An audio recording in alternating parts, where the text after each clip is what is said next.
Kinben Book 5, Chapter 53. Ang pagsapit ng ikatlong araw ng Mima Europa League ay ang nagsilbing simula para sa pinakamaliit na manlalaro ng Team Calapan upang ang kanyang pangalan ay makilala sa buong rehiyon. Nagawa ngang talunin ng Blue Phoenix ang home team na Divers sa score 92-115. Nagkaroon pa nga ng kaunting palitan ng puntos sina Mendez at Barrientos sa pagsisimula ng huling quarter, kaso sa huli ay mas nanaig ang pinagsamang playmaking at offensive gaming ng manlalarong may numero 3 sa likod ng jersey. Hindi man nagawang maagawan ni Mendez ang bola si Barrientos sa laban nilang iyon, pero nakikitang walang binatbat si Calvin pagdating sa ibang mga bagay na ikinagulat din ni Rare. Naging si Coach Salome ng Divers ay nagulat din sa pinamalas ng manlalarong iyon laban sa kanyang ace player. Mula nga sa mga manonood ay makikita ang ama ni Rare na napangiti dahil sa ginawa ni Mendez, at ang teams na makakalaban nila ay nakaramdam ng kakaibang dating mula sa player na iyon. Ngayon lang uli ako na-hype ng ganito sa paglalaro ng isang basketball player dito sa region. Sambit nga ng ama ni Rare at makikita nga sa tabi niya ang anak niyang si Jayron na nakatayo at nakikicheer sa kanyang idol Ricky. Hindi ganito ang laro niya noong unang 2 game. Parang may nagbago sa laro niya at parang handang-handa na siya sa sunod na ligang papasukin nila. Nasambit naman ni Ramirez na nasa isip pa rin ang mga jump shots at plays na ginawa ni Mendez noong ika-4 na quarter. Sa 30 puntos niyang ginawa ng Calapan City sa last quarter ay 17 rito ang kay Mendez. Mayroon nga ring basbas ni Coach Isaiah ang ginawang ito ni Ricky dahil may gusto siyang makita, at ang performance na iyon ni Mendez ang nagselyo rin sa pagkapanalo nila ng paupuin na ito sa natitirang 2 minuto ng laro. Hindi lang iyon, habang pabalik nga si Ricky Mendez sa bench ay bigla na lang ding bumuhos ang malakas na cheer para sa kanya ng mga manonood. Hindi na nga nila napigilang i-cheer ito. Wala na silang nagawa kundi tanggapin ang pagkatalo ng kanilang koponan at ma-curious kung sino ba raw ang pipigil dito sa Mima Europa League. Nadala rin sila sa paglalaro nito at sa hindi maipaliwanag na dahilan ay nakaramdam sila ng saya sa bawat ginagawa nito. Napangiti na nga lang si Maki nang tumabi sa kanya si Ricky ng mga oras na iyon. Kailangan daw na magkaroon sila ng one-on-one nito at gusto niyang gawin nito ang ginagawa nito ngayon. Tila tinanggal na ni Mendez ang harang sa kanyang paglalaro ng basketball.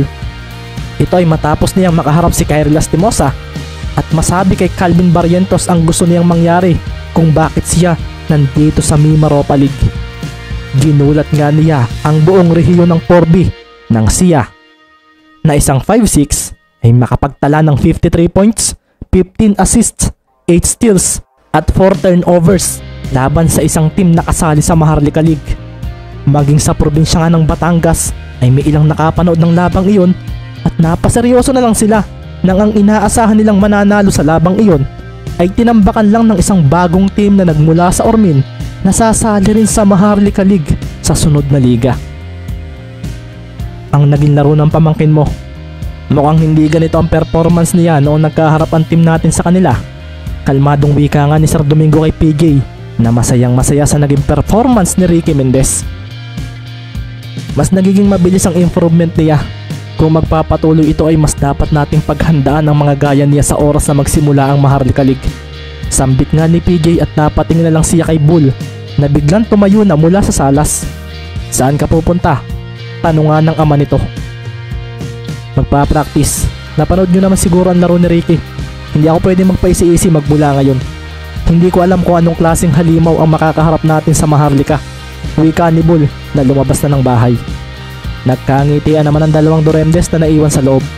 Mukhang nagkaroon daw ng dahilan si Lionel para magpagaling palalo sa paglalaro ng basketball, at ito ang isang bagay na ikinatuwa nila. Mas gumaling maglaro ang batang ito ah. Kailan nga ba kami nagpunta ng Calapan? Nasabi naman ni Russell Javier sa kanyang sarili matapos mapanood kung paano tinalo ni Mendez ang Puerto Princesa team sa baluarte nito. Nang matapos nga rin ang ikalawang labang iyon ay makikita nga si Kyrie Lastimosa na nakatago na naman ang mukha sa suot na mask at sombrero. Tinawagan na nga niya si Cyrus at magpapahatid na raw siya papunta sa hotel para maghanda na sa pagpunta sa airport bukas ng umaga. Akala ko tatapusin mo ang Mima Europa League. Tanong nga ni Chu At seryoso naman ang naging mata ni Kyrie nang marinig iyon mula sa kanyang earpods. May kailangan ako paghandaan. Mukhang masama ang kutob ko sa ginawang laro ng Mendez na iyon. Sambit nga ni Kyrie na bigla na lang napangiti ng hindi inaasahan. Ang lupit ng Mendez na iyon. Nagtataka nga ako kung bakit ngayon lang lumitaw ang isang iyon. Gayong ang tagal na nating naglalaro ng basketball. Sambit naman ni Cyrus. Mula naman sa loob ng venue ay makikita naman si Kyle Lastimosa na kalmadong pinagmamasdan si Ricky Mendez nang magpunta na ito sa gitna ng court upang magbigay ng pasasalamat sa isa't isa ang mga manlalaro ng dalawang teams. Mukhang malalampasan ka na ni Yamaki. Bigla na lang nagpakitang gilas ang Mendez na ito at isa itong malinaw na statement para sa lahat. Sabi nga ni Kyle sa sarili, may isang bagong mukha sa basketball daw ang bigla na lang gugulat sa bansa sa oras na magsimula ang Maharlika League. Madaya ka, bakit ganyan ang laro mo? Pinagbigyan mo lang ba ako noong one-on-one natin? Tanong nga ni Rare kay Ricky nang magkamay silang dalawa. Hindi, sadyang natalo ninyo ako noon boss. Nakangiti namang sagot ni Mendez na parang hindi nakagawa ng 53 points kung umasta. Parang normal player pa rin ito at kahit marami itong ginulat at pinahanga ay wala man lang daw makikitang kayabangan mula sa katawan nito. Babawi kami sa sunod nating paghaharap. Sabi naman ni Calvin kay Ricky na kalmado siyang pinagmasdan. Tutuloy ka na ba boss sa pagtigil sa basketball? Tanong naman ni Ricky at napailing naman si Calvin at hindi siya diretsuhang sumagot.